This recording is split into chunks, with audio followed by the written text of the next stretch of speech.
नमस्कार, मैं श्रीमती आंचल Singh, assistant professor चित्रकला विभाग, स्माइल नेशनल महिला पीजी कॉलेज मेरठ। मेरा आज का विषय सिंधु घाटी की सभ्यता है। इससे आप सभी वाकिफ हैं। आपने शुरू से सुना है, एक मूवी के भी फॉर्म में सिंधु घाटी सभ्यता को दिखाया गया है। तो ऐसा नहीं है कि आप इसे जानते नहीं हैं, आप इसे जानते हैं। मैं इसकी कलात्मकता के बारे में बताऊंगी, हमें यहाँ से कैसी कलात्मक चीजें मिली हैं, यहाँ की सभ्यता कैसी थी, इन्होंने कैसे उन्नति की, इन सब बातों के बारे में हम इस लेक्चर में चर्चा करेंगे। तो सिंधु घाटी का समय है 2700 ईसा पूर्व से 1700 ईसा पूर्व। पहले मैं यहाँ ये बताना चाहूंगी कि ईसा पूर्व, जब मैंने प्रागैतिहासिक काल के बारे में भी बताया था इससे अपने पुराने लेक्चर में, तो वहां भी ईसा पूर्व था और ये सिंधु घाटी की सभ्यता भी ईसा पूर्व में ही है। ईसा पूर्व और ईसवी में अंतर है। ईसा पूर्व ईसा मसीह के जन्म से पूर्व की जो सभ्यताएं हैं या जो भी हमें एविडेंस ईसा मसीह से पूर्व पहले के मिलते हैं उसे हम ईसा पूर्व कहते हैं। जो भी चीज उनके जन्म के बाद की है वो ईसवी में आती है। तो यहाँ पे आप इस चीज के लिए कंफ्यूज नहीं होइएगा ईसवी और ईसा पूर्व में। सिंधु घाटी की सभ्यता आदि ऐतिहासिक काल की सभ्यता के अंतर्गत आती है। आदि ऐतिहासिक काल जहां से हमें लिखित इतिहास तो मिला है लेकिन वो पढ़ा नहीं जा सका है या समय की प्रामाणिकता संदिग्ध है, वो प्रूफ नहीं की जा सकी है, समय को हम प्रूफ नहीं कर सके हैं। तो इसी के अंतर्गत हमारी आती है सिंधु घाटी की सभ्यता। इस सभ्यता में ये बहुत ही उन्नत सभ्यता थी, गौरवमयी सभ्यता है ये। इसका समय जैसे मैंने आपको बताया कि 2700 ईसा पूर्व से 1700 ईसा पूर्व की है। यहां से हमें दो बहुत प्रसिद्ध नगर मिले हैं। हड़प्पा, जिसे हरियूपिया व मोहनजोदाड़ो, जिसे मुर्दों का टीला भी कहा जाता है, ये दोनों यहाँ के दो प्रमुख नगर हैं। इसके अलावा भी हमें और अन्य नगर भी मिले हैं और अन्य ठिकाने हैं सिंधु घाटी सभ्यता के, जहां से हमें यहाँ की सभ्यता के बारे में जानकारी प्राप्त होती है। इस कारण इस पूरी सभ्यता को, क्योंकि ये सिंधु नदी के ही आसपास पनपी सभ्यता है, इस कारण से यहाँ के जितने भी स्थान हैं उन सारे स्थानों को लेके एक शब्दों में हम सिंधु घाटी की सभ्यता के नाम से इसे जानते हैं और पढ़ते हैं। ये एक नदी घाटी की सभ्यता है। ये जो नदी घाटी का क्षेत्र है ये बहुत ही उपजाऊ था और आज भी जो नदी घाटी की नदियों के पास शहर या गांव बसे हैं उनकी जो जमीनें होती हैं बहुत उपजाऊ होती हैं। वैसे ही ये सिंधु घाटी सिंधु नदी के पास बसा था, इस कारण ये बहुत उपजाऊ क्षेत्र था यहाँ का। यहाँ की जो हमें भवन निर्माण की तकनीक मिलती है वो पकाई हुई मिट्टी की मिलती है, जैसे आधुनिक आज के टाइम में हम बनाते हैं। क्योंकि पकाई हुई मिट्टी के यहाँ पे एक लंबी परंपरा हमें दिखाई देती है। यहाँ के जो भवन निर्माण हुए हैं, चाहे छोटा या बड़ा, चाहे जैसा भी रहा हो, वो सब पक्की हुई मिट्टी का ही हमें बना हुआ मिलता है। यहाँ पे कच्ची ईंटों का कोई प्रयोग नहीं हुआ है, इसलिए बहुत से विद्वान इसे पकाई मिट्टी की ईंटों की सभ्यता भी कहते हैं। तो इस प्रकार इस सभ्यता के दो नाम हुए, एक सिंधु घाटी की सभ्यता, दूसरा पकाई मिट्टी के ईंटों की सभ्यता। इसकी खोज विद्वान किनिधम ने 1878 ईस्वी में हड़प्पा के टीलों की खोज की थी, लेकिन ये वैज्ञानिक आधार पर नहीं थी। इसकी वैज्ञानिक आधार पर खोज 1921 में दया राम साहनी जी के द्वारा की गई और 1922 में रखालदास बनर्जी ने मोहनजोदाड़ो, सिंधु के मोहनजोदाड़ो के पास लरकाना जिले में खोज की, इसका उत्खनन कार्य किया, मतलब खुदाई की, जहां से हमें ये सभ्यता प्राप्त हुई है खुदाई में। ये दोनों ही सभ्यता भारत के विभाजन के बाद पाकिस्तान, पश्चिम पाकिस्तान की सीमा में है। ये हमारे भारत के अंतर्गत नहीं आती है, पाकिस्तान की में आती है। इस सभ्यता के मुख्य नगर जो है वो रोपड़, कालीबंग, लोथर, चान्होदड़ो, धोलावीरा, राखीगढ़ आदि यहाँ से हमें बहुत से नगर प्राप्त हुए हैं।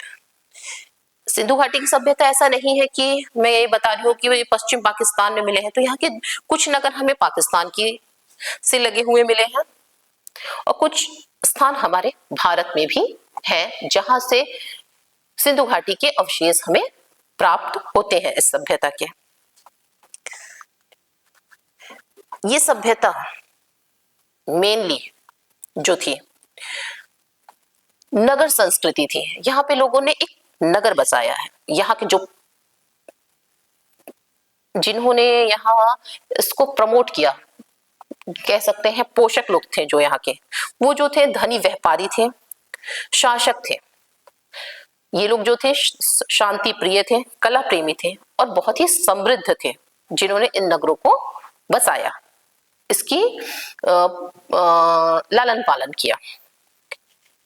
ये नगर जो थे परकोटों से, मतलब एक बॉर्डर लाइन से, जैसे कोई घर है और उसकी एक बाहर बड़े ऊंचे ऊंचे दीवारें बना दी गई हो, उसे परकोटे कहा जाता है। तो ये जो पूरी सभ्यता थी ये नगर परकोटों से घिरी हुई थी।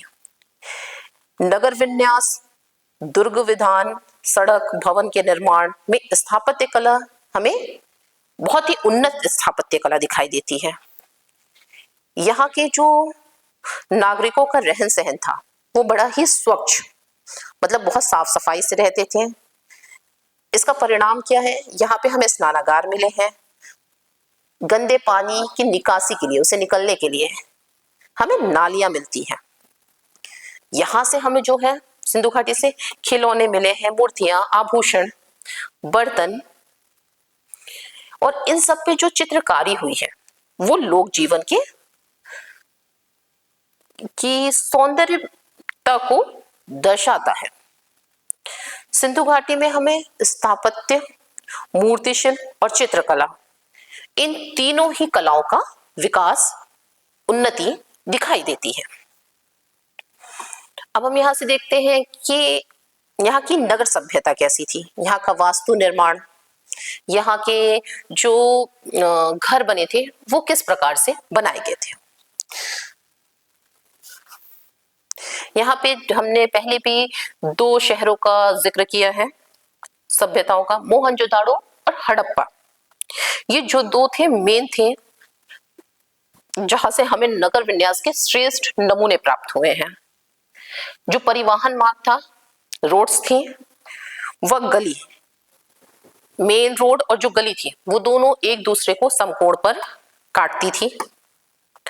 हड़प्पा का जो मुख्य राजमार्ग था, जो मेन रोड थी, जैसे हमारे यहाँ NH अब नेशनल हाईवे हो गया, वैसे ही जो उस समय का मुख्य राजमार्ग था वो 33 फीट चौड़ा था। सुरक्षा व धूल आदि के कारण इनसे बचाव के लिए या किस चोर या किसी भी तरह से सुरक्षात्मक दृष्टि से इन्होंने जो मकान थे इनके, उनके जो मुख्य द्वार थे वो रोड के साइड ना बनाकर, राजमार्ग के तरफ ना बनाकर पीछे गलियों में बनाया। यहाँ के जो हमें घरों की सड़कें, फर्श मिली है, चाहे रोड्स मिले हैं, वो क्या था, पकाई हुई ईंटों के बने हुए दिखाई देते हैं हमें, ना कि मिट्टी के। यहाँ से हमें स्वच्छ पानी के जो इन्होंने साफ पानी का यूज किया है वो कुओं से प्राप्त करते थे। वहां कुएं भी हमें मिले हैं कि सबूत मिलते हैं। खराब पानी को निकालने के लिए, गंदे पानी बाहर करने के लिए, उसकी निकासी के लिए आधुनिक आज के टाइम में जैसे सीवर के ही समान जमीन के अंदर हमें नाली और चौपाले वहां से प्राप्त हुए हैं। मोहनजोदाड़ो से परकोटे व अटकलियों से युक्त दुर्ग मिले हैं। सार्वजनिक सीढ़ीदार गहरा जलाशय मिला है, मतलब एक तालाब जैसा। राजप्रसाद, धन्यागार व सार्वजनिक भवन भी हमें खुदाई में प्राप्त हुए हैं। यहाँ से हमें ये सब चीजें मिली हैं। यहाँ के भवन और नगर विन्यास से ये सिद्ध होता है, इन सब जो जैसे हमें नगर वहां के मिले हैं, धन्यागार, स्नानागार, जो भी सब मिले हैं, उनसे ये बात तो सिद्ध हो जाती है कि यहाँ के व्यापारी, यहाँ के जो नगर थे वो व्यापारिक थे और ये व्यापार का केंद्र था।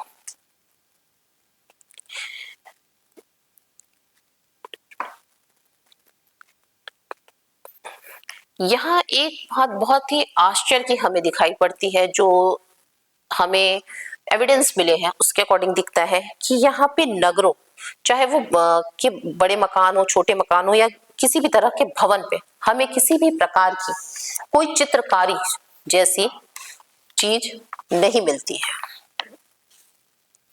ये तो यहाँ का नगर विन्यास था। अब हम यहाँ का देखते हैं मूर्ति शिल्प। यहाँ पे हमें कैसी मूर्तियां प्राप्त हुई हैं। यहाँ से हमें लगभग 11 मूर्तियां प्राप्त हुई है, जिसमें जो सबसे फेमस यहाँ की मूर्ति है वो एक योगी की मूर्ति है। उसने जो ओढ़नी, शॉल ओढ़ रखी है, उस पे एक त्रिफूलिया जैसा एक प्रिंट, जैसे हो त्रिफूलिया का एक प्रिंट बना हुआ है, अलंकरण है त्रिफूलिया का। और उसकी जो दाढ़ी है वो बहुत ही सुंदर तरीके से बनाई गई है। मूछें नहीं बनाई गई हैं। माथे पर और भुजा पर फीते से बंधा हुआ एक गोल आभूषण या लॉकेट जैसा नुमा कुछ आभूषण उसके माथे पे और भुजा पे बंधा हुआ उस कपड़े से मिलता है। इसका जो माथा है वो पीछे की तरफ ढलाव लिया है। जो दृष्टि है नासाग्रह पर केंद्रित है, नाक पे आके हमारी केंद्रित है। इसकी जो गर्दन बनी है वो थोड़ी मोटी बनी है। ये हमारे योगी की मूर्ति इस तरह से बनी है। अब यहीं से हमें एक दो अन्य नग्न मूर्ति धड़ प्राप्त होते हैं। जो पहला है वो बहुत लंबा खड़ा हुआ है, किसी व्यक्ति का है, और जो दूसरा है उसे देख के ऐसा प्रतीत होता है कि वो शायद किसी नर्तक का है। मोहनजोदाड़ो में ताम्र से बनी एक बहुत ही अद्भुत नर्तकी की कांस्य मूर्ति हमें प्राप्त होती है, जिसका दायां हाथ कटाया मतलब कमर पर लंबवत तथा बायां हाथ जो है जंघा पर रखे हुए बनाया गया है। यह एक अन्य ये जो मूर्ति है वो एक नग्न मूर्ति है कि कपड़े नहीं पहने हुई है। इस मूर्ति में जो है लय और गति का अद्भुत समन्वय हमें दिखाई पड़ता है। इसमें बहुत रिदम दिखता है। यह जो प्रभाव है वो अंगों के छरेरेपन मतलब बहुत पतली और तीखे नक्शे से अधिक उजागर होती है, क्योंकि ये जो मूर्ति हमें प्राप्त हुई बहुत ही पतली सी है। सिंधु सभ्यता के कलाकार मधुछट विधि से, मधुछट मतलब लॉस्ट वैक्स टेक्निक थी एक उनकी, उससे मूर्तियां सांचे में डालकर बनाया करते थे। इस विधि का प्रोसेस क्या था, इस विधि से मूर्तियां कैसे बनती थी? इस विधि में पहले मूर्ति को जो होता था मोम से बनाया जाता था। फिर इस पर जो था गीली मिट्टी, चिकनी जो गीली मिट्टी होती थी उसकी एक परत चढ़ाई जाती थी उसके एकदम शेप में कि वो उसका शेप ले ले। फिर उसे सुखाया जाता था, फिर उसमें एक छेद किया जाता था और छेद करके उसे गर्म करके उसके मोम को बाहर निकाल लिया जाता था। तो ये जो मिट्टी का लेप किया जाता था ये क्या होता था, खोखला हो जाता था, अंदर से खाली हो जाता था जब उसमें से मोम निकल जाता था। तो इस मोम के निकल जाने से के बाद इसके अंदर धातु, जो खोखला साँचा था उसके अंदर धातु को पिघला के डाला जाता था, और जब ये धातु ठंडा हो जाता था तो जो ऊपर का मिट्टी का ढांचा तैयार किया गया था उसे तोड़कर वो मूर्ति निकाल ली जाती थी। तो ये एक लॉस्ट वैक्स टेक्निक है जो अब इस्तेमाल नहीं की जाती है। ये उस समय सिंधु घाटी की सभ्यता में इस्तेमाल की जाती थी। यहाँ से हमें सिंधु घाटी की सभ्यता, ये तो मूर्ति की बात हो गई। सिंधु घाटी की सभ्यता से हमें मोहरे और मूर्तियां भी प्राप्त हुई हैं। यहाँ की मोहरे तो बड़ी फेमस है, हमें यहीं से सबसे पहले मोहरों के उदाहरण देखने को मिलते हैं। यहाँ से हमें करीब 1100 से अधिक सिक खड़ी पत्थर की मोहरे प्राप्त होती हैं, जो बड़ी कलात्मक रूप में बनाई गई हैं। ये जो मोहरे होती थी वो करीब 1 इंच मोटी होती थी। इसके पीछे एक अंगूठी नुमा उठान भी रहता था। जैसे अंगूठी होती है उसके पीछे एक सर्कल होती है, वैसे ही इन मोहरों के पीछे भी एक अंगूठी नुमा उठान, मतलब उसमें भी एक छेद होता था अंगूठी के जैसे। इसे शायद धागे में बांधकर गले में डाल के, या वो उसे अपने रखने का उनका तरीका हो से वो भली भांति उसका प्रयोग किया करते थे। यहाँ की मोहरें जो हमें प्राप्त हुई हैं वो वर्गाकार, बेलनाकार, गोलाकार आदि आकारों में हमें यहाँ से मिले हैं। यहाँ से हमें कुछ ताम्र मुद्राएं भी मिली हैं। ये जो हम मोहरे पढ़ रहे थे अभी तक, मैंने जो डिस्क्रिप्शन बताया, ये मोहरे कच्ची मिट्टी पे बना के इन्हें पकाया जाता था। इसी के साथ साथ हमें यहाँ से ताम्र की भी मोहरे मिलती हैं। यहाँ से जो हमें प्राप्त आभूषण और मानक जो थे उस पे ज्यामितीय अलंकरण देखने को मिलते हैं, जिससे ऐसा लगता है कि जैसे आधुनिक आभूषण हो। वो आजकल जो डिजाइन्स चल रही हैं आभूषणों की, ऐसा लगता है कि उन्हें देख के कि ये हाँ इसी टाइम के हैं, आज के ही हैं, ना कि ईसा पूर्व के हैं। इन्हें सिंधु घाटी की सभ्यता के लोगों ने बनाया है ऐसा प्रतीत नहीं होता है। ये आधुनिक आभूषणों के जैसे ही दिखाई देती हैं। इनकी डिजाइन इतनी मोहक है। इससे हमें यह भी ज्ञात होता है कि इस सभ्यता के जो निवासी थे, यहाँ के जो लोग थे, वो आभूषण प्रिय थे। उन्हें आभूषण पहनना पसंद था। यहाँ के जो हमें वस्त्र के अवशेष मिले हैं, वस्त्रों के, वो भी छपे हुए मिले हैं। मतलब प्लेन वस्त्र ना पहनकर, प्लेन कपड़े ना पहनकर उनके जो कपड़े थे उन पे छपाई की जाती थी। ये समाज जो था व्यापारिक दृष्टि से बहुत ही संपन्न था।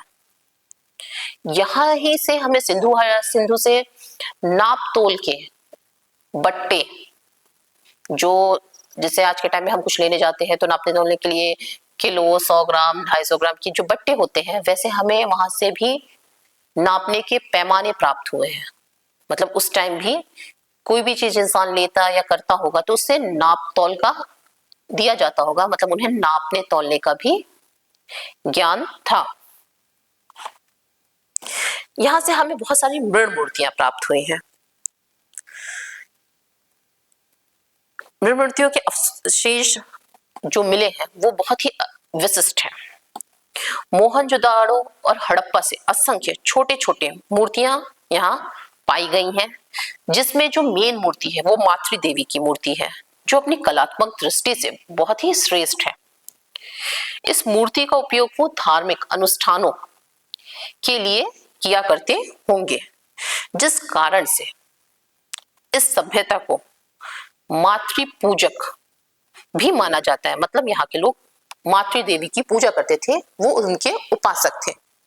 यहाँ से जो है पुरुष मूर्तियां कम प्राप्त हुई हैं। यहाँ से एक सींग से युक्त एक पुरुष आकृति मिली है, जिससे ऐसा लगता है कि ये यहाँ के कोई देवता रहे होंगे। और एक दाढ़ी से युक्त, जो दाढ़ी युक्त हमें आकृतियां प्राप्त हुई हैं, उससे ये पता चलता है या तो ये योगी होगा या तो ये उपासक रहे होंगे, ऐसा अनुमान लगाया जाता है। यहां से मृण मूर्तियों में सिर्फ मानव आकृतियां ही नहीं, खिलौने भी मिले हैं जो बहुत ही महत्वपूर्ण हैं। जैसे यहां से हमें बैलगाड़ी, बैल, चिड़िया, कुत्ता, मोर, मुर्गा, बैठा हुआ पशु आदि इस तरह के हमें बहुत से खिलौने प्राप्त हुए हैं। यहाँ से हमें पशु पक्षियों की आकृतियां भी प्राप्त हुई हैं, जिन्हें देख के ऐसा लगता है कि ये पालतू जानवरों की है। यहाँ से हमें एक वृषभ की मृण मूर्तियां प्राप्त हुई है, जो अपनी कलात्मक दृष्टि से बहुत ही महत्वपूर्ण है। यहाँ से हमें मृत भांड भी प्राप्त हुए हैं सिंधु घाटी से। सिंधु घाटी की सभ्यता से विशाल क्षेत्र में मिट्टी के छोटे बड़े, बहुत सारे छोटे बड़े अनेक प्रकार के बर्तन, मृत भांड मतलब बर्तन के सहस्त्रों टुकड़े, हजारों टुकड़े प्राप्त हुए हैं।